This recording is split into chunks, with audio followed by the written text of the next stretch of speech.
Então Abraão aqui, ele ouve a voz desse cara aqui. É verdade, meu amigo. Não adianta você ficar chateado, bravo comigo. Abraão ouve a voz do maligno, do Deus deste mundo. Ele não ouviu a voz do Pai.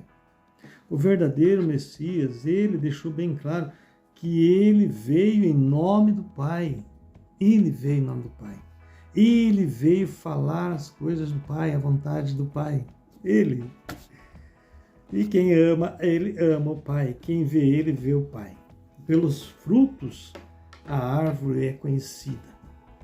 Então, aqui, na tua Bíblia, olha só a maldade que é feita com você. Na sua Bíblia, foi colocado como se fosse o verdadeiro pai falando com Abraão. Pense, meu amigo, minha amiga, quantos mil anos tem essa história? Quantos milhares de anos? Quantas milhares de pessoas já morreram acreditando que Abraão ouviu a voz do Pai? Quantas milhares?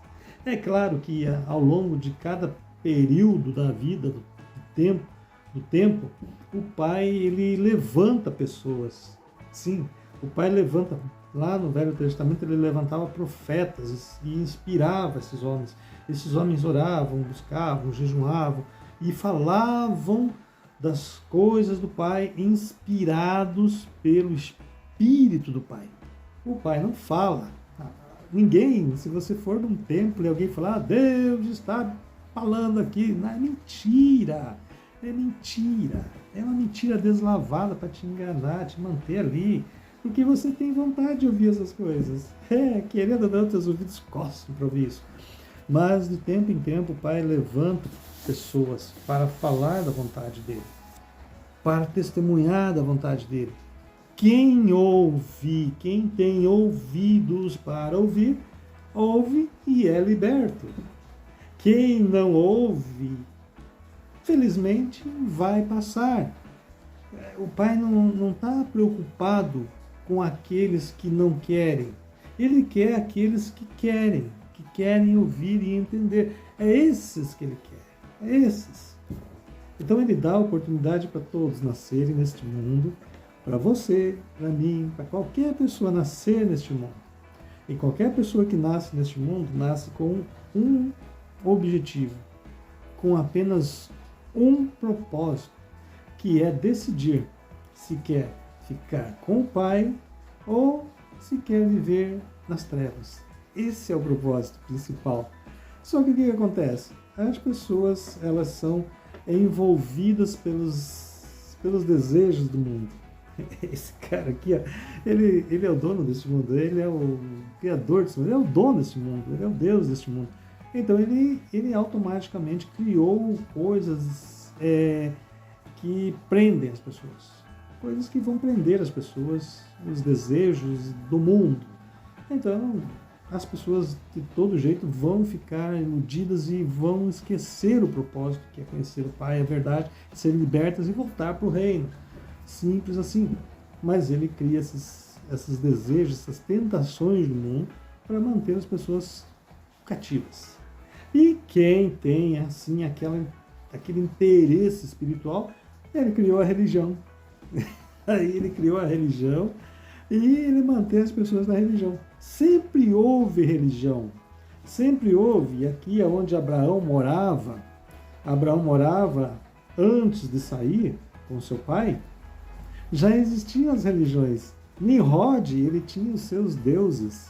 O deus Sol, o deus isso, o deus aquilo. Cada nação tinha os seus deuses. Se você for ver a nação do Egito, na época, ela tinha seus deuses, a Trindade, Osíris e mais dois lá, que não vem ao caso agora, mas cada nação tinha os seus deuses. Ou seja, tinham as suas religiões. Então sempre existiu a religião. Sempre. Esse cara aqui, ó, sempre usou a técnica da religião para quê? Para manter.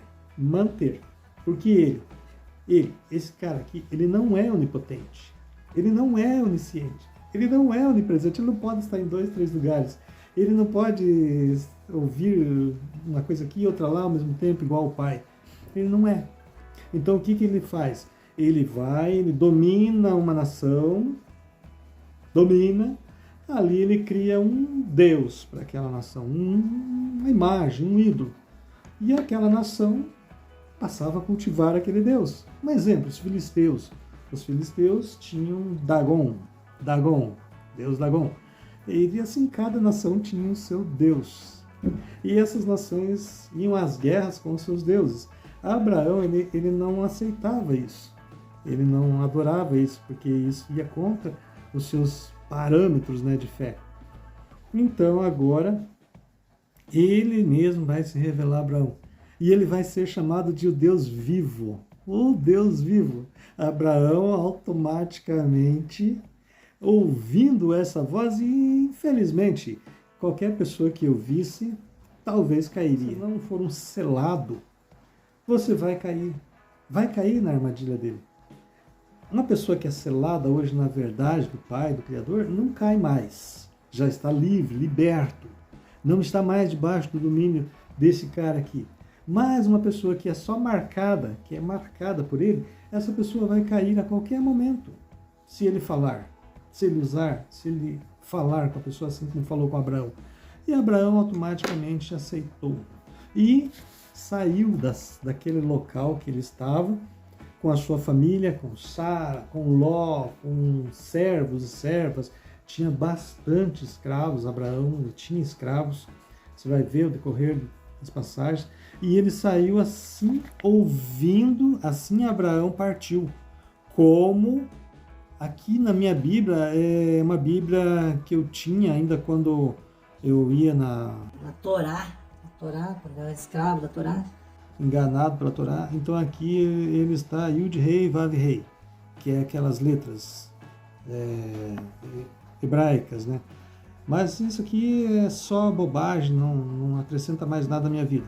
Então aqui na Bíblia que eu tenho, ele usa como o nome que o Criador tem para os hebraicos, né? Os judeus, enfim.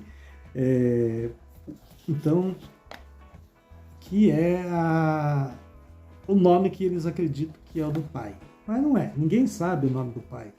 Aqui é mais um parênteses, ninguém sabe o nome do Pai. Eu acredito que esse cara aqui, ele sabe o nome do Pai, porque ele viveu lá. Ele foi criado à imagem e semelhança do Salvador. Ele foi criado à imagem e semelhança do Salvador, mas ele nunca se firmou na verdade. E isso o verdadeiro Messias está dizendo aqui, ó, que o verdadeiro Messias conhece ele desde o princípio. E ele nunca se firmou na verdade. Sempre foi mentiroso, sempre fez aquilo que era contrário à vontade do Pai. Então eu acredito que esse cara aqui, sabe o nome do Pai, mas ele jamais vai te falar. Ele não vai te falar. Então ele criou nomes. E aqui ele revela o seu nome para Abraão, possivelmente, como sendo o pai. Ele toma a identidade do pai para enganar Abraão. E aí agora Abraão passa a chamá-lo de Deus por um nome. E assim, a sua Bíblia vai receber esse nome. Seja Jeová, seja Yahweh, seja Deus. O mais comum é esse título, Deus. Foi assim, é a maior blasfêmia de todas, porque esse título Deus jamais foi o nome do Pai, jamais é o nome do Pai, é um título que foi dado em homenagem a Zeus. E você chama, você na tua ignorância, como Abraão na ignorância, na inocência, olhava para os céus e se declarava chamando o Pai de Deus, ou outro nome, que na realidade é uma blasfêmia. Quando você levanta os teus olhos para o alto e fala Deus, você está xingando o Pai, você está blasfemando contra o Pai, porque esse não é o nome dele, esse é o nome de Zeus. Então, por esses motivos que o Pai, pela tua ignorância, pela tua inocência, o Pai faz de conta que não. Mas quem já é conhecedor da verdade nunca mais vai chamar o Pai de Deus. Eu não chamo o Pai de Deus, mas de jeito nenhum. Estou usando assim, falando aqui para te mostrar. Mas eu não me refiro ao Pai como Deus, que eu sei que ele não é. Eu sei que ele não é esse título. Esse título foi inventado para te enganar, assim como enganou a Abraão. Enganou mesmo. E Abraão era de 75 anos já, quando ele ouviu essa voz, ouviu a voz desse cara, que ele já tinha 75 anos. E a Sara já tinha 65 anos. E ele sai daquela terra ali, que era Harã, e ele agora vai para Canaã. Canaã era a terra da promessa. Só que assim, Canaã já era habitada. Como, agora eu te pergunto, como que o Pai, o verdadeiro Pai, o Criador dos céus e da terra, que não fala com ninguém, não falava com ninguém, e não fala até hoje, como que ele ia falar para Abraão, tirar Abraão dali, que ele estava bem colocadinho, e levar ele lá para uma terra onde havia nações morando? Ia chegar lá, Abraão, essa terra aqui é tua, é da tua descendência. Mas lá na frente, quando você tiver muitos filhos e filhas, você vai ter que matar todo esse povo aqui, Abraão, para você pegar a terra, porque essa terra é tua. Só que o povo está aqui e é você que vai ter que tirar eles. Pensa, que tipo de Deus lixo faz uma proposta dessa? Só o Deus de Abraão, só a voz, só esse cara aqui, que tem essa cara de pau de fazer isso, porque ele veio para matar, roubar e destruir. Então, fazer com que uns matem os outros era o prazer dele. Então agora ele vai levar Abraão lá para essa terra que é Canaã. E Abraão sai com a sua turma toda, né? E Abraão tomou Sara, sua esposa, e Lote, filho de seu irmão, e todos os seus pertences que eles tinham reunido, e as pessoas que eles tinham conseguido em Harã. Você vê, Abraão já tinha escravos também em Harã, ele já tinha conseguido servos e servas para trabalhar para ele em Harã, que ele tinha conseguido. Então não pense que Abraão, vão junto comigo, não, ele escravizava pessoas, essa é a realidade. E aí eles saíram para ir para a terra de Canaã. E na terra de Canaã eles entraram. Abraão chegou lá na terra de Canaã, a terra prometida. Abraão atravessou pela terra, indo para o lugar de Sherém, para a planície de Moré. E os cananitas estavam então na terra. Os cananitas já habitavam nessa terra, e Abraão passa ali naquela terra por os cananitas. E os cananitas, opa, tudo bem, seja bem-vindo aí, Abraão, que gente boa, nossa, quanta gente, vamos morar aqui na nossa terra. Os cananitas não faziam nem ideia de que Abraão ia morar ali, que lá na frente ele ia matar eles. Ia ter que matar os cananitas, os amorritas, os filisteus e todo aquele povo para tomar a terra. Terra que a voz desse cara aqui, esse Deus aqui de Abraão, o Deus de Abraão, esse cara aqui, prometeu para ele. Coisa de louco, né? Se você não consegue entender essas passagens, é porque realmente você está com a tua mente muito cauterizada, muito doutrinada. Mas é possível, sim, é possível você abrir os teus ouvidos espirituais, clamar pelo Espírito da verdade do Pai, clamar para que o Pai derrame sobre a sua vida o Espírito da verdade, para que tire dos teus olhos toda a escama, tire da tua mente essa cauterização que foi feita na tua cabeça, essa lavagem cerebral que foi feita em você, para que você possa entender. Sim, você tem uma Bíblia que fala a verdade do Pai, só que foi ensinado para você de outra maneira, foi criada uma outra narrativa que te enganou teus pais, teus avós, teus antecessores, centenas e centenas de gerações antes de você. É de geração em geração que essa mentira vem sendo feita e pregada. E você tem hoje a chance, a oportunidade de quebrar essa maldição na sua vida. Então, concentre-se, assista agora o próximo vídeo e preste muita atenção.